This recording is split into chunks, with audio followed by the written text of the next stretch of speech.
ఎంత అద్భుత పూరణ! ఎలుక ఏనుగుని ఎత్తుకొని పోగలదా? ఆ ఏనుగు రంధ్రంలో పట్టున. హహహ! ఎలుకలు, ఏనుగులు, చిలకలు మొదలైనవి చక్కెరతో చేసిన బొమ్మలు. వ్యాపారి పగలంతా వీటిని అమ్మాడు. సాయంత్రానికి అన్నీ ఎత్తిపెట్టి ఒక్క ఏనుగు బొమ్మను మరిచాడని ఆ ఏనుగును ఒక ఎలుక రంధ్రంలోకి ఈడ్చుకుపోయిందన్న మీ భావం వీరుల విందుగా ఉంది. ఆహాహా, బహుబాగు. కృతజ్ఞతలు మహారాజా. ముద్దు పలుకుల ముక్కుతిమ్మన కవి, అందుకోండి.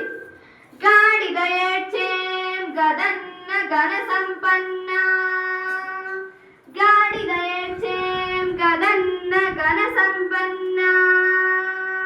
దీనిని పూరించండి.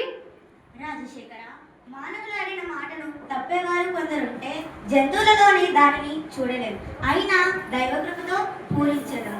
ఆడిన మాటను తప్పిన, ఆడిన మాటను తప్పిన, గాడిద కొడుకంచు తిట్టగా విని, అయ్యో వీడా నా కొడుకని యొక్క గాడిద ఏడ్చెను గదన్న గణ సంపన్న, యొక్క గాడిద ఏడ్చెను గణన్న గణ సంపన్న.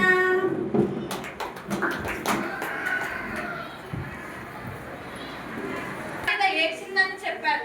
దీన్ని చెప్తూ దృష్టాంత రూపంలో సాగిన మీ పూరణ బలా జన్మన బలా.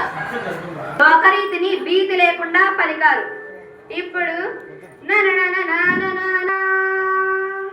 అనే సమస్యను మీరు పూరణ చెయ్యండి. ప్రభు, అక్షర విన్యాసం తప్ప అర్థం లేని సమస్య ఇచ్చారు. అయినా మేము పూరణ కావిస్తాము. గనిలయతాల సంగతుల గాన కళ పరిపూర్ణ మానసమున.